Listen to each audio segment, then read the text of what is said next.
Buenas, aquí vamos con el tema 2. El tema 2 es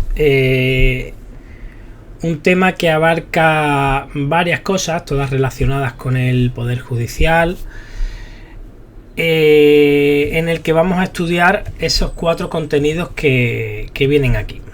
El primero, de hecho, además nos lo vamos a saltar porque es el título 6 de la Constitución, que nos habla del Poder Judicial. Esas generalidades que plantea la Constitución ya la hemos visto en el tema 1. No obstante, he decidido también plasmarlas aquí para echarle una lecturita y una repasada, ¿vale? Pero en esta explicación nos la vamos a saltar, puesto que ya la hemos visto en el primer tema. Y nos vamos a ir directamente al Consejo, a la organización judicial, actuaciones judiciales. Son conceptos tan amplios que puede caer prácticamente cualquier pregunta, ¿no? Entonces vais a ver que este tema es largo, pero no os preocupéis porque a pesar de ser un poco largo, se abarcan muchas cuestiones, pero todas son sencillitas de entender y vamos a ir separando por vídeos los contenidos y vamos a ir parando y explicando en cada parte todo lo que pueda generar un poquito más de complicación, pero este problema a modo general no suele plantear problemas al opositor, ¿vale? Pues nada, vamos a empezar con la Ley Orgánica 685 del Poder Judicial.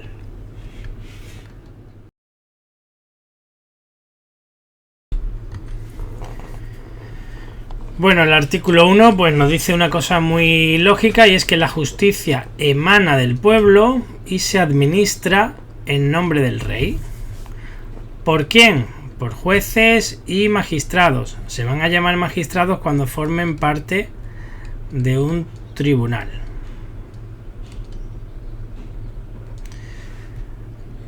Y hay 4 características muy importantes y que son objeto de pregunta de examen.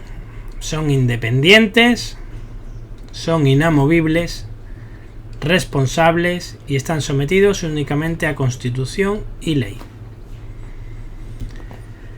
El artículo 2 nos dice que el ejercicio de la potestad jurisdiccional, juzgando y haciendo ejecutar lo juzgado, corresponde exclusivamente a los jueces, juezas y tribunales. Jueces, juezas y tribunales no ejercerán más funciones que las del apartado anterior, bla bla bla bla bla bla. ¿Vale? Exclusivamente tienen la potestad jurisdiccional. La jurisdicción es única y se ejerce por los jueces, juezas y tribunales, según esta ley orgánica, sin perjuicio de otras potestades jurisdiccionales reconocidas por la Constitución a otros órganos. Los órganos, bueno, este apartado lo que nos viene a decir que la jurisdicción militar va como un poco aparte, pero se integra dentro del Poder Judicial del Estado también, ¿vale? Tiene un principio de unidad jurisdiccional, administran justicia en el ámbito estrictamente castrense y en su caso en las materias que se establezca la declaración del estado de sitio. Ya recordemos el tema 1, que en el estado de sitio asumía ciertas competencias. Lo hará de acuerdo a la Constitución, las leyes penales, las leyes procesales y otras disciplinas militares. La jurisdicción se va a extender a todas las personas, todas las materias y todo el territorio español, según la Constitución y las leyes. El 4 bis nos dice que los jueces también, y los tribunales obviamente, van a aplicar el derecho de la Unión Europea. Ya sabemos que el derecho de la Unión Europea forma parte del ordenamiento jurídico español, así que también lo van a aplicar, y de conformidad también con la jurisprudencia del TJUE, el Tribunal de Justicia de la Unión Europea, que esto ya lo estudiaremos en el tema 5, que es cuando nos habla de todos los órganos e instituciones de la Unión Europea. Aquí dice que cuando los tribunales decidan plantear una cuestión prejudicial, lo harán de conformidad con la jurisprudencia del TJUE también, mediante auto previa audiencia de las partes. Bueno, aquí vamos a quedarnos mejor con el concepto de cuestión prejudicial, que ya lo veremos en el tema 5 de nuevo, pero por hacer aquí un poquito de explicación, consiste en cuando un juez tiene que resolver, pero para resolver necesita que se aclare una normativa europea de la que depende el fallo de ese juez, pues va a plantear esta cuestión prejudicial al TJUE, el TJUE contestará y en base a la respuesta el juez español resolverá su fallo, ¿vale? Ya lo estudiaremos esto un poquito con más detenimiento en el tema 5, pero por lo menos que os quedéis con el concepto. El artículo 5 nos dice que la Constitución es la norma suprema del ordenamiento jurídico. Esto es también una definición muy importante de la Constitución, que viene aquí en esta ley orgánica del Poder Judicial. Va a vincular a los jueces, a los tribunales, y la interpretarán y aplicarán las leyes y los reglamentos según los preceptos y principios constitucionales. Nada más, ¿vale? Aquí poca cosa más. Cuando un órgano judicial considere en algún proceso que una norma con rango de ley aplicable al caso de cuya validez depende del fallo, esto nos está recordando a lo que hemos explicado aquí, pero en este caso nos habla de que sea constitucional o no la norma de la que dependa el fallo en la cual tiene que basarse el juez para resolver. Pues ese caso se plantea ante el Tribunal Constitucional. Lo veremos más adelante esto desarrollado en la explicación de la LO 279 del Tribunal Constitucional. Procederá el planteamiento nos habla aquí también de la cuestión de constitucionalidad, que la vamos a ver más adelante, por lo cual no nos paramos. El recurso de casación lo vamos a ver, que corresponde al Supremo, lo vamos a ver en derecho penal, en el último tema concretamente. Este nos habla del recurso de revisión, que también le corresponde al Supremo, también lo vamos a ver en el mismo tema último de derecho penal, así que nos lo vamos saltando y vamos aligerando este tema. Los jueces y tribunales no aplicarán los reglamentos o cualquier otra disposición que sean contrarios a la Constitución, obviamente, a la ley o al principio de jerarquía normativa. Esto quiere decir, nos vamos a dar en el estudio de esta oposición con varios casos en que hay un real decreto que contradice lo que dice a lo mejor una ley. Pues eso es contrario a la jerarquía normativa, ¿vale? Porque la ley tiene mayor rango que un real decreto. Entonces, si lo que diga la ley es lo que importa y lo válido. Esto se ha colado por aquí, lo tacháis. El 7 nos dice que los derechos y libertades reconocidos ya sabemos dónde están los derechos y libertades, ¿no? En el capítulo 2, entero el capítulo 2, porque los derechos fundamentales venían dentro del capítulo 2, pero dentro de la sección primera. Cuidado con no confundir derechos y libertades con derechos fundamentales y libertades públicas, ¿vale? Que esto es una pregunta muy de examen. En el tema 1 lo tenéis también esto bien explicado. Pues nada, este capítulo 2 vincula en su integridad a todos los jueces y tribunales y están garantizados bajo la tutela efectiva de los mismos. Esto nos lo dice la Constitución. En especial los derechos enunciados en el 53.2 se reconocerán en todo caso de conformidad con su contenido, sin que las resoluciones puedan restringir, menoscabar o inaplicar dicho contenido. Nada más. Esto además viene en la Constitución también. Los jueces y las juezas protegerán los derechos e intereses legítimos, tanto individuales como colectivos, sin que en ningún caso puedan producirse indefensiones. Para la defensa de estos últimos se reconocerá la legitimación de las corporaciones, asociaciones, organizaciones sindicales, grupos, ¿vale? Pues todo que van a proteger derechos individuales y colectivos, y dentro de los derechos de esos interesados, pues van a entrar todas estas asociaciones, organizaciones, y van a estar, o los que estén legalmente habilitados para su defensa y promoción. Pues una plataforma de afectados de inquilinos por una ley que pueda salir de antiocupación o cualquier otra cosa que se os ocurra, ¿vale? Una asociación de empresarios, un sindicato de trabajadores.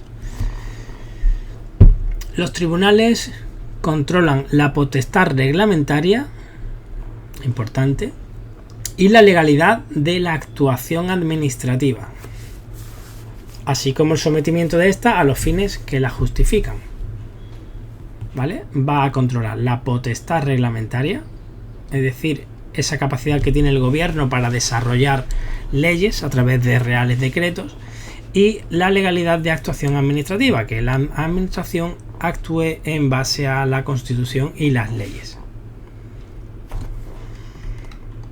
Los jueces y las juezas, así como los tribunales, ejercerán su jurisdicción exclusivamente en aquellos casos en que les venga atribuida por esta u otra ley. Vais a ver luego que nos clasifican varios tribunales: Audiencia Provincial, Audiencia Nacional, Tribunal Supremo, Tribunal Superior de Justicia. Pues la ley es la que determina de qué debe conocer cada uno. Le asigna sus competencias propias. Así que exclusivamente van a poder intervenir en aquellos ámbitos que digan las leyes.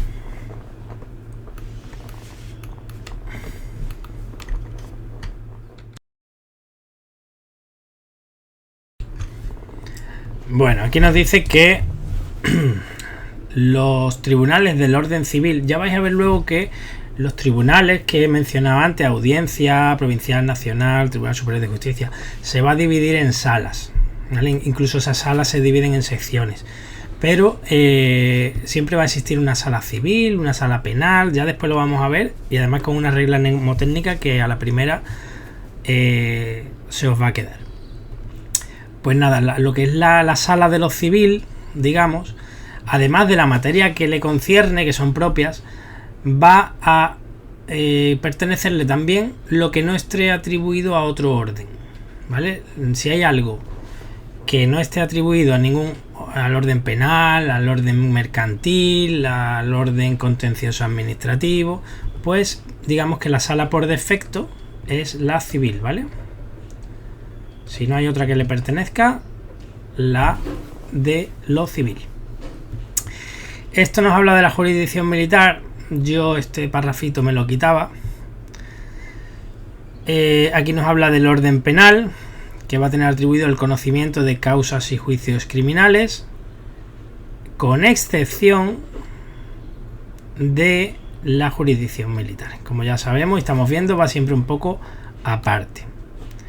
Luego van a existir pues esas salas de un orden contencioso administrativo, que va a conocer de las pretensiones que se deduzcan en relación con la actuación de la administración pública. Por ejemplo, que un funcionario tenga un problema él crea que se tiene que aplicar una ley que le concierne más vacaciones, más días de permiso, o una licencia que no le es concedida, pues aparte de los recursos administrativos que va a poder interponer ante la administración, va a poder acudir al orden contencioso administrativo.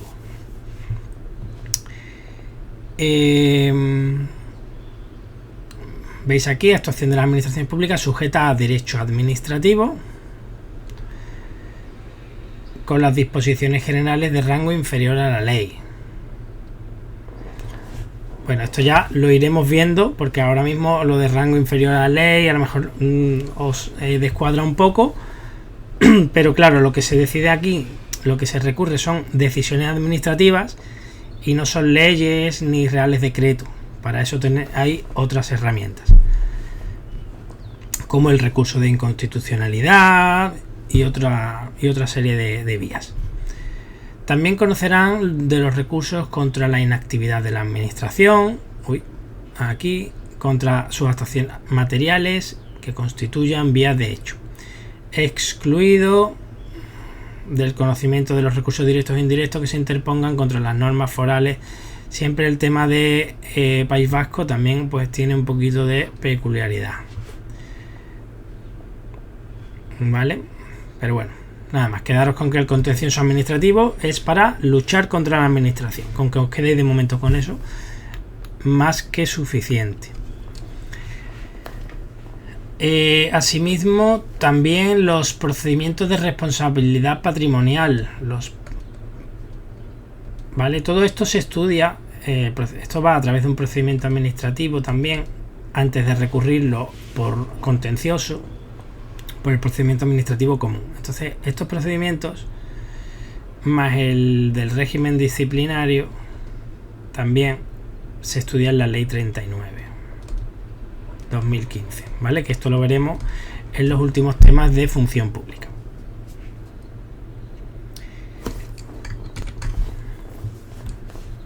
Si lo queréis saber ya, el patrimonial lo que hace es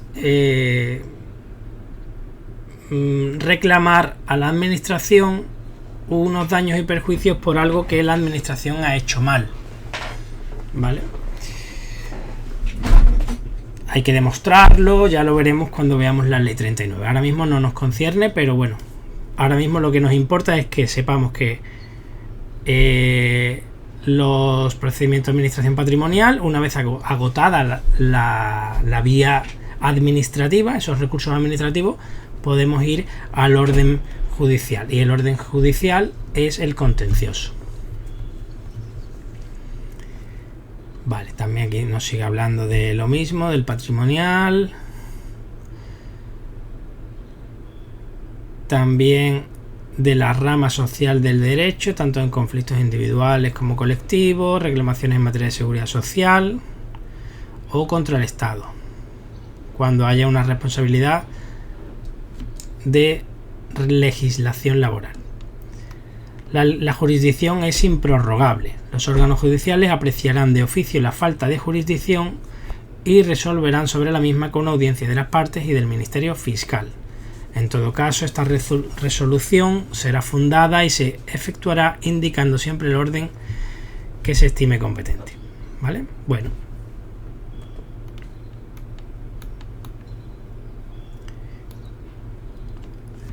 A los solos efectos prejudiciales, cada orden jurisdiccional podrá conocer de asuntos que no le estén atribuidos privativamente. Solo efectos prejudiciales pueden conocer aunque no le competa. No obstante, la existencia de una cuestión prejudicial, ya hemos visto que esto vamos a hablar luego de ello, de la que no pueda prescindirse para la debida decisión o que condicione directamente el contenido de esta, determinará la suspensión del procedimiento mientras que no se resuelva. Es decir, si hay una cuestión prejudicial, que ya habéis visto lo que es, del orden penal, va a quedar suspendida hasta que no se resuelva. Cuando ya conteste ese órgano a la cuestión prejudicial, el juez ya podrá resolver, podrá reanudar el procedimiento, pero mientras queda en suspenso. De todo esto hay excepciones, que no vamos a entrar en ellas. Y nos vamos con el artículo 11, que nos dice: en todo tipo de procedimientos se respetarán las reglas de la buena fe. No surtirán efecto las pruebas obtenidas directa o indirectamente violentando los derechos y libertades fundamentales. Esas pruebas no son válidas. Os pongo un ejemplo, pues un par de ejemplos. Que una persona obligue a golpes a otra a declarar, pues no vale, no sería permitida esa prueba. Y otra pues obtenida ilegalmente, como por ejemplo un empresario que despide a un trabajador porque lo ha grabado en una celebración familiar bailando el detective.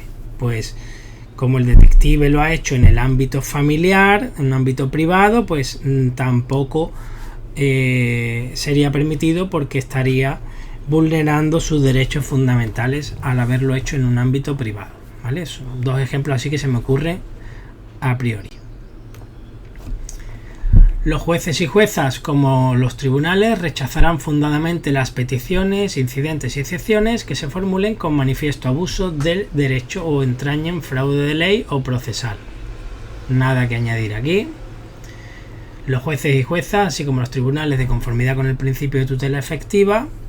Es muy importante conocer que el artículo 24 de la Constitución contiene el derecho de tutela efectiva. Es un derecho fundamental.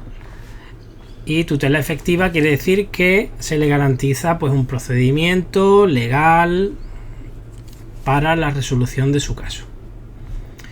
Deberán siempre resolver sobre las pretensiones que se les formulen y solo podrán desestimarlas por los motivos formales cuando el defecto fuese insubsanable o no se subsanare por el procedimiento establecido por las leyes.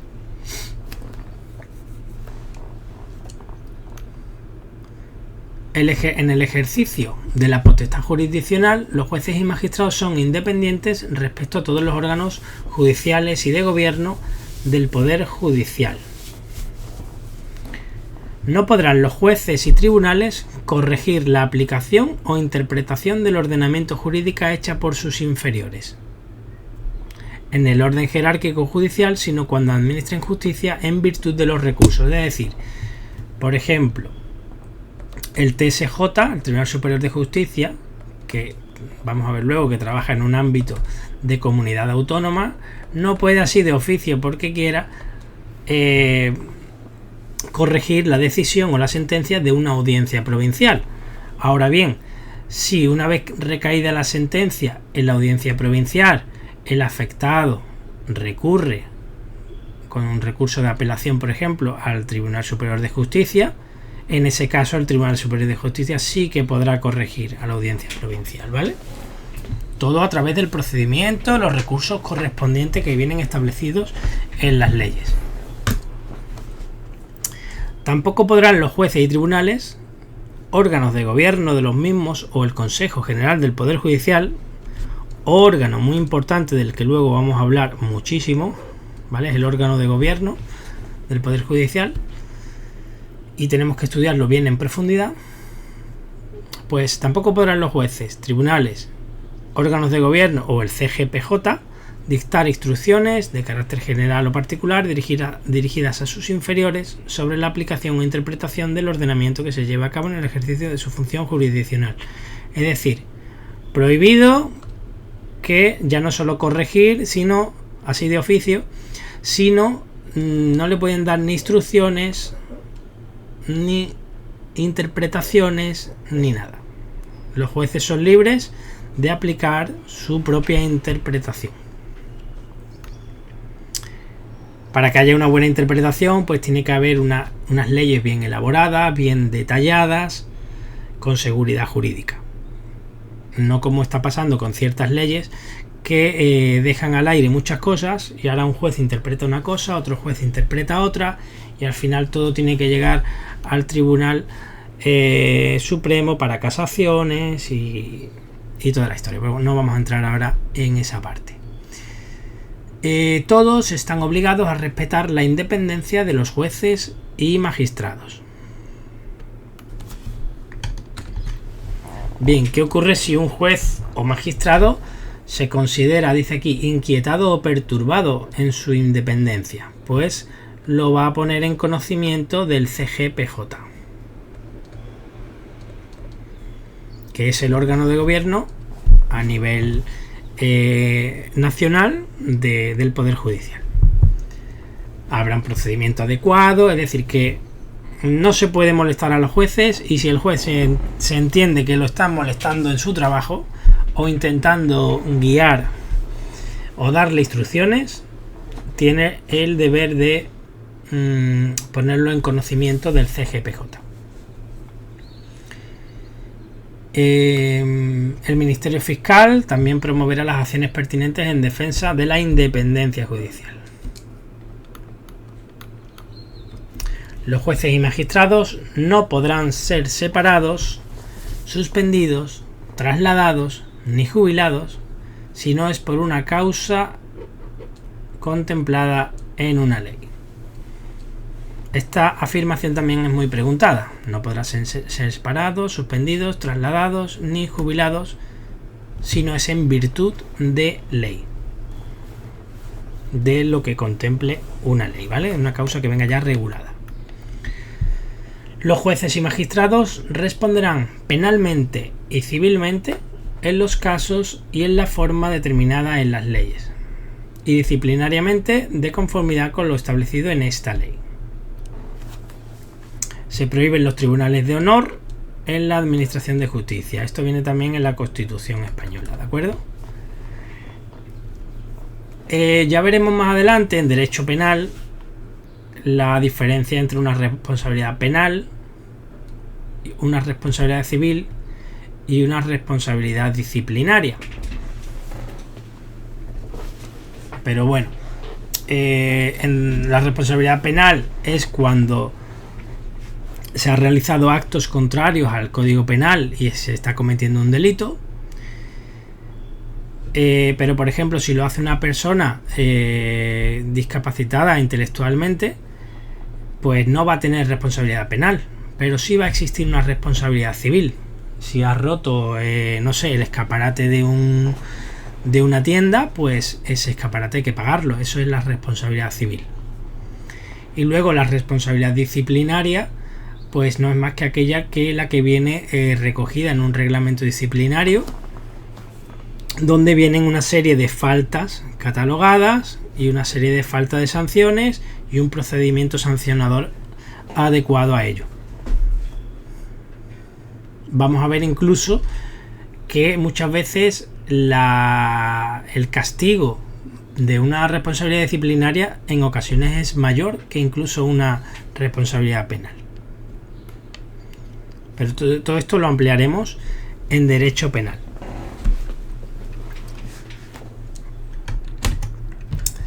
Bueno, el 17 nos dice que todas las personas y entidades públicas y entidades privadas, es decir, personas, administración, empresas, están obligadas a prestar la colaboración requerida por los jueces y tribunales, ¿vale? Según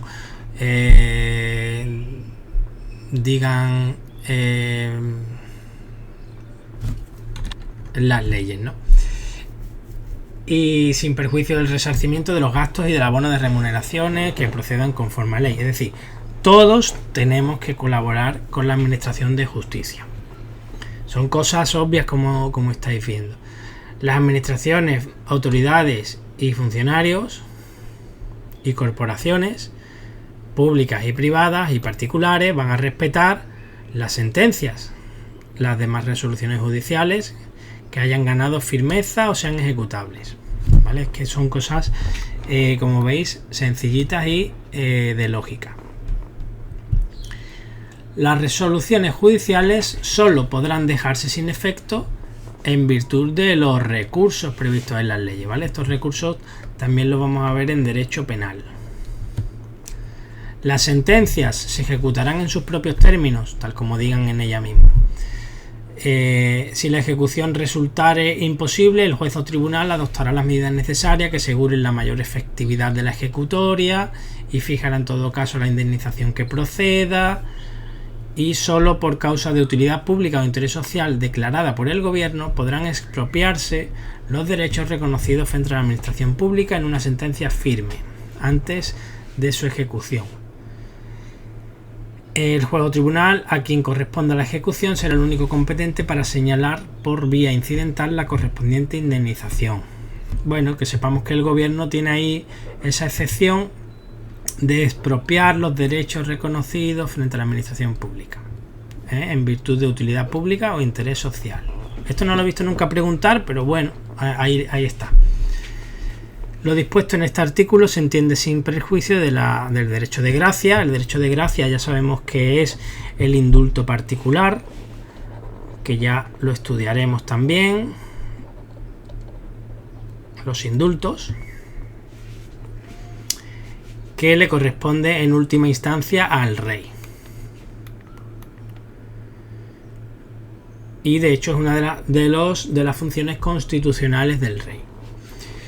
Los ciudadanos de nacionalidad española podrán ejercer la acción popular. Vale, aquí vamos desgranando conceptos, ¿vale? Para ir entendiendo un poco todo. La acción popular, ya lo estudiaremos también en derecho penal, es cuando sin tú ser el perjudicado, por ejemplo, de un delito, te presentas como acusación popular, en virtud de querella. También lo estudiaremos en derecho penal, porque hay ciertas condiciones que se tienen que cumplir para poder ejercerla. Ejemplo, en el tema político, pues a lo mejor esto de que está imputado el secretario general del Partido Socialista, pues a lo mejor Vox se presenta como acción popular, pues ya forma parte también como si fuera de los perjudicados, aún sin serlo.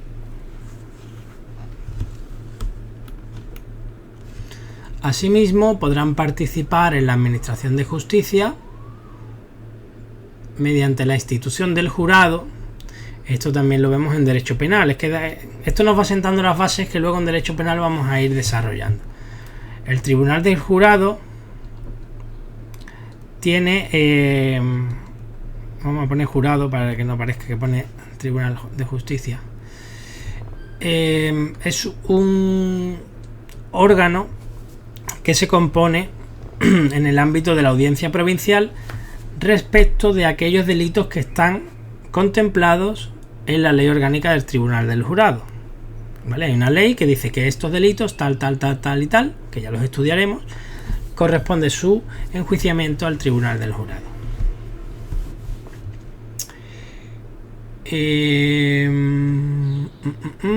Vale. Tiene el carácter de tribunal consuetudinario y tradicional el de Aguas de la Vega Valenciana. Bueno, esto sí lo vi yo alguna vez en una respuesta donde pedía la incorrecta y venía esta afirmación, pero no lo he visto muchas más veces. Y también el de el Consejo de Hombres Buenos de Murcia, ¿vale? Murcia y Valencia tienen ese carácter. Hay también, que este me lo saltaba yo, el de Aguas de Orihuela y Pueblos de Sumarco. Pues ya tenemos aquí 3.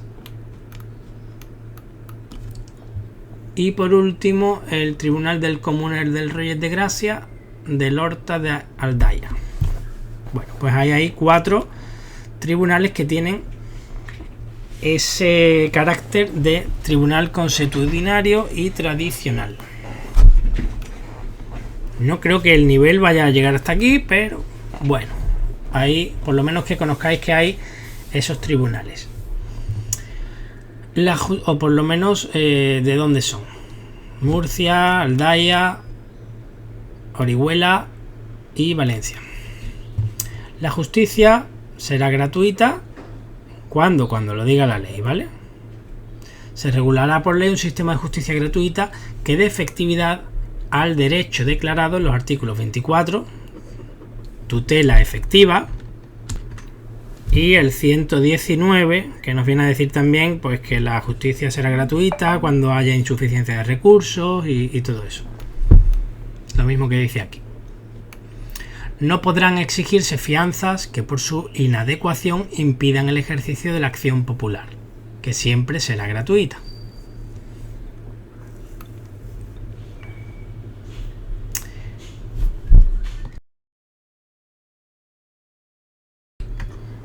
Bien, hasta ahora hemos visto unos artículos que son importantes, definiciones, con temas de competencia, que la justicia emana del pueblo, todas esas cositas que son más obvias y básicas y bueno, que son muy sencillitas, pero sí son objeto de pregunta. Ahora hemos llegado al artículo 23, que es un artículo importante. Y lo vamos a intentar resumir bastante porque es un artículo largo, pero por lo menos para que os quedéis con la idea y sobre todo con el nombre de los principios, porque entra en juego un poquito de teoría también. En el apartado 1 tenemos una norma general que en el artículo en sí nos habla de jurisdicción, ¿vale? Cuando se aplica la jurisdicción española, aunque sean de hechos que no están en España. Bueno, pues el primer apartado nos dice que corresponde a la jurisdicción española el conocimiento de las causas por delitos y faltas cometidos en territorio español, ¿vale? Obviamente, territorio español, cometidos a bordo de buques, aeronaves, ¿vale? Barcos y aviones, aunque no estén en España, va a ser correspondiente la jurisdicción española.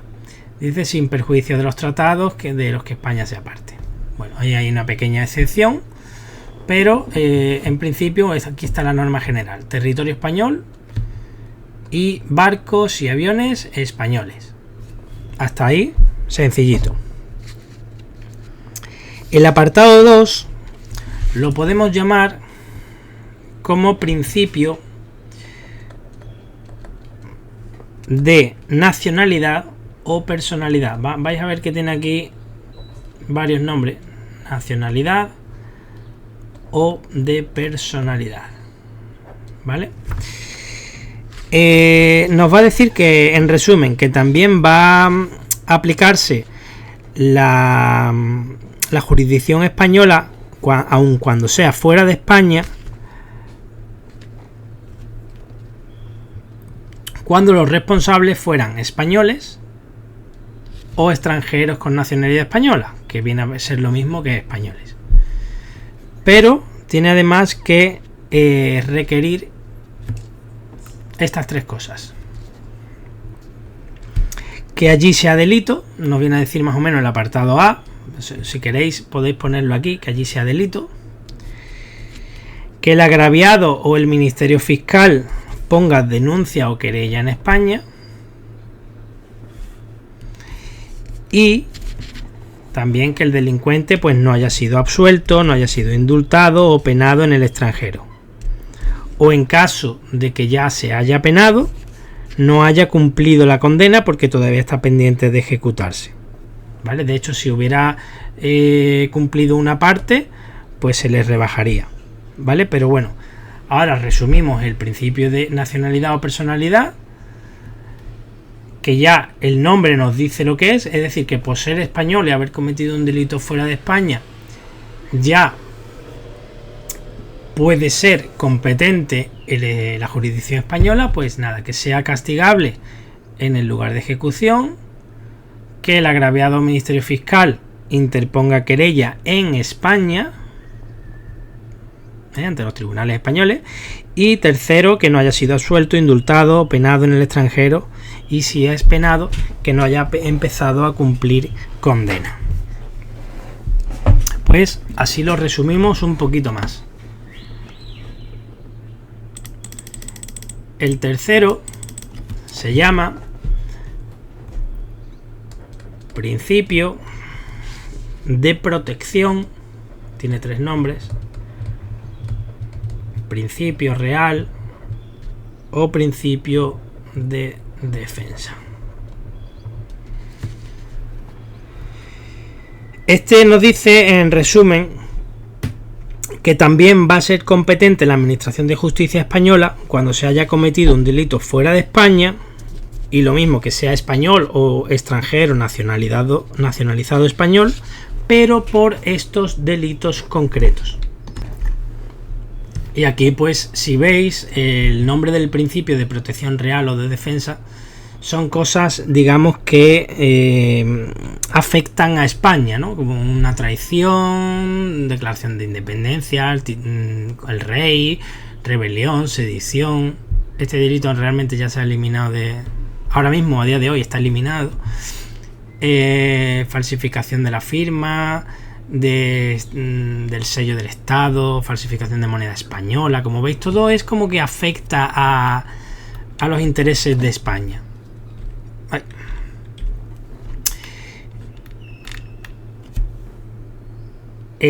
Atentados contra funcionarios españoles, autoridades españolas,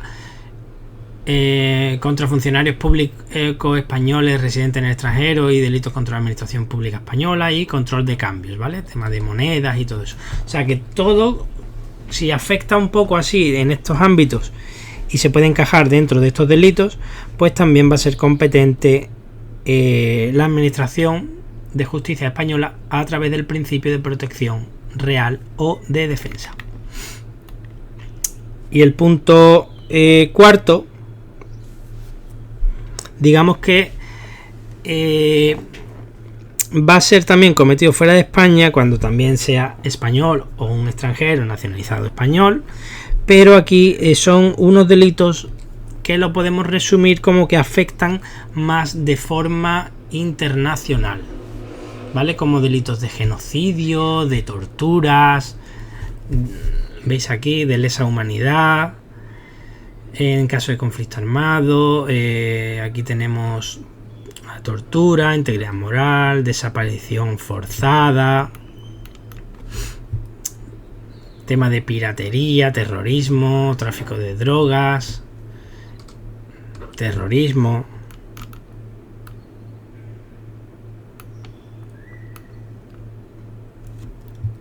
secuestro de aviones,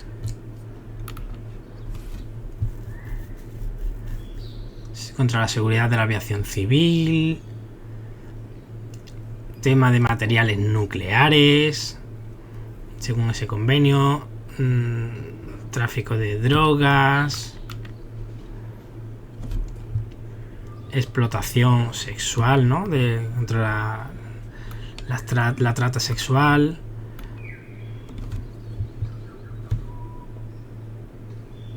violencia contra las mujeres y la violencia doméstica. Este afecta menos internacionalmente, pero bueno, lo que hago es un resumen, ¿no? Trata de seres humanos, corrupción entre las sanciones económicas internacionales. O sea que si ya más o menos por el tipo de delito vais viendo si coincide en el apartado 2, apartado 3. Falsificación de productos médicos. Esto pues lo vinculamos siempre con las drogas, lo relacionamos siempre con ello. Otro delito que se imponga con carácter obligatorio un tratado vigente para España. Vale, pues como veis el artículo es súper largo, pero lo resumimos de esa manera. Vale. Apartado 1, norma general, jurisdicción española, territorio español, buques y aeronaves. Sin problema. Apartado número 2.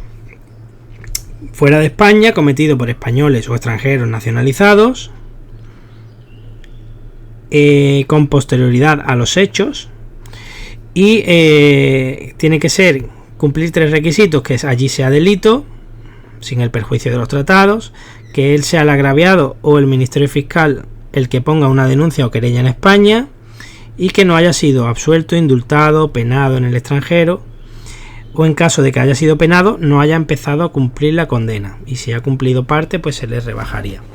El apartado 3, protección real o de defensa, ¿vale? Ese es el nombre del principio. También lo mismo, cometido fuera de España, español o extranjero nacionalizado, contra los delitos, digamos, que afectan a España, que tienen que ver con su independencia, contra la corona, la moneda, sellos del Estado, que perjudique directamente a España, ¿vale? Contra funcionarios españoles, control de cambios de monedas, etcétera. Y luego que no lo he dicho, perdón, el apartado 4 se llama de justicia universal, principio de justicia universal. Vamos a ponerlo. Este artículo es muy largo. Aquí. Este sería el principio de justicia universal. Así que bueno, si en alguna pregunta, en algún supuesto o lo que sea nos preguntasen que en virtud de qué principio, por ejemplo, puede actuar la Administración de Justicia española ante un español que está en país X que ha cometido un delito de rebelión, pues diríamos el apartado 3, en virtud del principio de protección real y de defensa, ¿vale? Ya os dejo este artículo por aquí. No hace falta que lo leáis entero, con que os quedéis por lo menos con lo que yo os he comentado, es más que suficiente.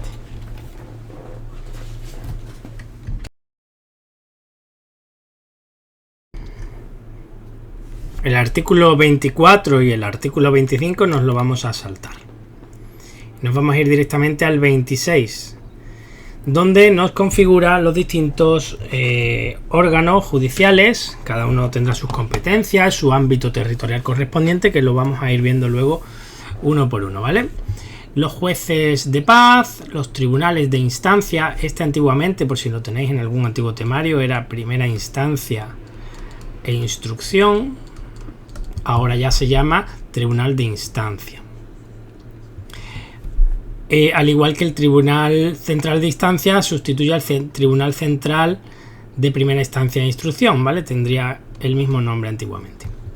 Audiencias provinciales, los TSJ,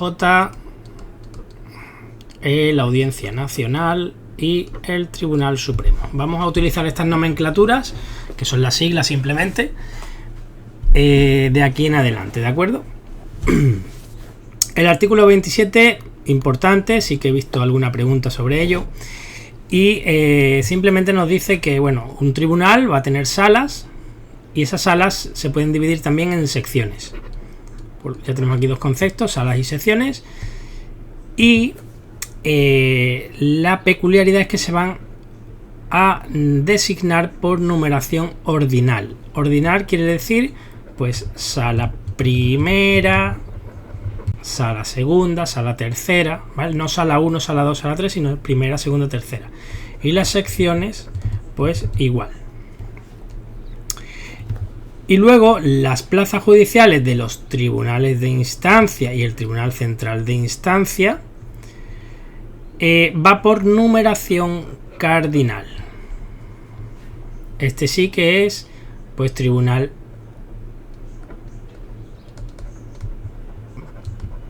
1, tribunal primero, tribunal número 3, por ejemplo, de instancia de Ceuta. Pues esta es la diferencia y la peculiaridad que he visto preguntar, ¿vale? Salas y secciones, número ordinal, ordinal de orden, primero, segundo, tercero. Y los tribunales de instancia y central de instancia por numeración cardinal, número 1, número 2, número 3. 29, también, preguntita importante, la planta de los tribunales, ¿cómo se establece? Por ley. ¿Vale? La planta quiere decir, pues, todas esas salas, secciones, tribunales que van a existir. Van a ser revisadas según la carga de trabajo, población y otros parámetros relevantes. Y también importante, se revisa cada 5 años, previo informe del CGPJ. ¿Vale? Este parrafito bastante importante. Y también la revisión de planta puede ser instada. Instada quiere decir que la comunidad autónoma puede instar a que se revisen esas plantas judiciales para adaptarla a las necesidades de su ámbito territorial, ¿vale? Pero aquí la comunidad autónoma solo insta a que se revisen.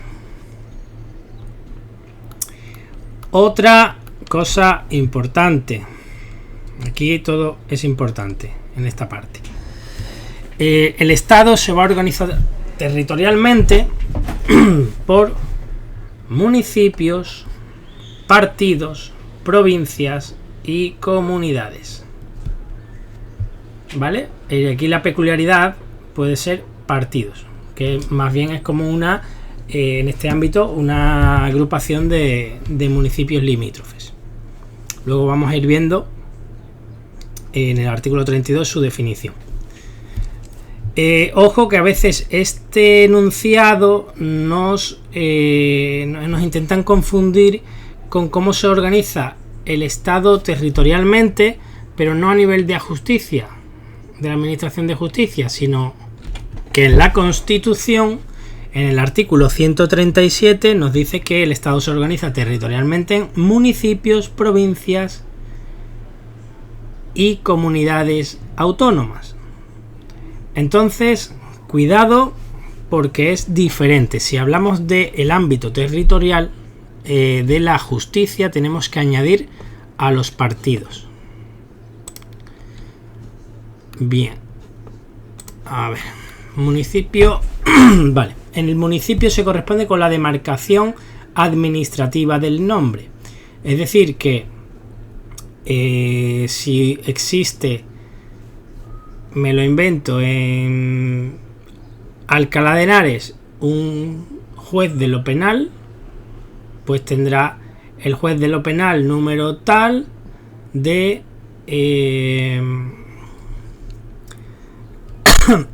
de Alcalá de Henares, ¿vale? Va a llevar el mismo nombre. El municipio. Ahora nos habla aquí del partido. Como he dicho antes, unidad territorial integrada por uno o más municipios limítrofes. Son municipios a lo mejor más pequeñitos y se pueden agrupar para que esos juzgados tengan competencia en todo ese ámbito territorial. Se va a modificar los partidos según el número de asuntos, las características de la población, los medios de comunicación, comarcas naturales. Y ahora vamos a ver un ejemplo con un mapita, a ver si encuentro uno. Y por último nos dice que el partido podrá potestativamente, a diferencia del municipio, se corresponde, ¿vale?, de forma obligatoria con el mismo nombre. El partido puede coincidir con la demarcación provincial. Por ejemplo, a lo mejor en la provincia de Murcia pues solo existe, me lo invento, ¿vale?, el partido de Murcia completo. Entonces no necesita dividirlo a lo mejor en dos partidos, o puede que sí, ¿vale? Pero el partido en esta ocasión puede coincidir potestativamente. Esa es la explicación, porque es opcional y el municipio es obligatorio en función de cómo se organice. A ver, he buscado aquí el mapa de los partidos judiciales de la provincia de Almería. Pues como veis aquí, desde arriba hasta abajo, pues en Vélez Rubio tenemos un partido judicial, Huércal Overa, Purchena, Vera. Luego tenemos a la izquierda abajo Berja, El Ejido, ¿vale? Como ahí hay a lo mejor más población concentrada, pues es un partido bastante más pequeñito. Roquetas de Mar, que a lo mejor todavía hay más población en menos kilómetros cuadrados, pues más pequeñito todavía el partido. Y sin embargo Almería, que tendrá a lo mejor más sedes y más envergadura de edificios, más oficinas, más juzgados, y además coincide con la capital, pues como veis abarca muchísimo más municipios. Cada figura que tenéis ahí delimitada con línea continua es el equivalente a un municipio, ¿vale? Como este. Y la peculiaridad es que son limítrofes. No valdría que el partido judicial de Berja tuviera este núcleo, este municipio, ¿vale? Por ejemplo, tiene que ser limítrofe. Podría absorber a lo mejor pues todo eso es lo que se revisa en la ley de demarcación y planta judicial cada 5 años, como ya os he dicho. Bien, cambiamos al tema nuevamente. Por eso dice que el partido podrá coincidir con la demarcación provincial. La provincia, pues nada, se va a ajustar al límite territorial de la provincia y va a llevar el mismo nombre de la provincia. Audiencia Provincial de Almería, Audiencia Provincial de Jaén, lo que sea. Y la comunidad autónoma pues va a ser el ámbito territorial del TSJ, ¿vale? Tribunal Superior de Justicia. Siempre a partir de ya lo vinculamos con comunidad autónoma.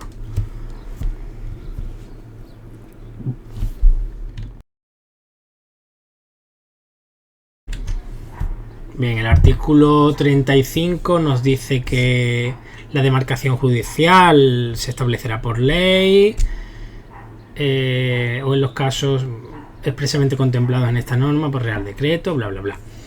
A tal fin, las comunidades autónomas participarán en la organización de la demarcación judicial de su propio territorio, claro, y remitirá al gobierno, a solicitud de este, previamente lo tiene el gobierno que solicitar, una propuesta, ¿vale? Entonces, bueno, nos quedamos con este parrafito en que las comunidades autónomas proponen al gobierno. Proponen, ¿de acuerdo? Y luego el Ministerio de Justicia, vamos a subrayar aquí, comunidades autónomas al gobierno. Y luego el Ministerio de Justicia, por resaltar los órganos importantes, vistas esas propuestas, redactará la correspondiente disposición normativa que será informada por el CGPJ en el plazo de 2 meses. Bueno, tenemos aquí un plazo, no es muy común que eso lo hayan preguntado, pero que nos suene por lo menos. Emitidos los precitados informes, el gobierno procederá a la tramitación del oportuno proyecto normativo. Se va a revisar cada 5 años, como hemos dicho antes, o antes si las circunstancias lo aconsejan, ¿vale? El 5 es como un límite máximo temporal que se establece. Y mediante ley, como ya hemos dicho. Las comunidades autónomas, previo informe del Consejo General del Poder Judicial, determinarán por ley la capitalidad de los partidos judiciales. Por tanto, en base a este apartadito, que lo considero importante, por ejemplo, en Andalucía, que es la capital, Sevilla, ¿va a coincidir con la capitalidad del partido judicial, en este caso del TSJ? Pues no, no tiene por qué. La comunidad autónoma lo determina por ley. Por ejemplo, en el caso de Andalucía, la sede del TSJ está en Granada. Así que cuidadillo con eso. La creación de las secciones de las audiencias y tribunales y de plazas judiciales, siempre que no suponga alteración de la demarcación judicial, corresponderá al gobierno. ¿Quién crea las secciones de las audiencias? Audiencia provincial y todo eso, pues el gobierno. El gobierno. Oído el CGPJ. Y la comunidad, claro. Corresponde al Ministerio de Justicia o al órgano competente de la comunidad autónoma con competencias en materia de justicia, normalmente la Consejería de Justicia, proveer a los juzgados y tribunales los medios para el desarrollo de su función con independencia y eficacia. A tal efecto, el CGPJ remitirá anualmente al Ministerio de Justicia o al órgano competente de la comunidad autónoma, Consejería de Justicia, normalmente, como he dicho, una relación circunstanciada de las necesidades. Es decir, Ministerio y Consejería de Justicia, a nivel autonómico, proveen a los juzgados y anualmente el CGPJ va a remitir también lo mismo de lo que necesita.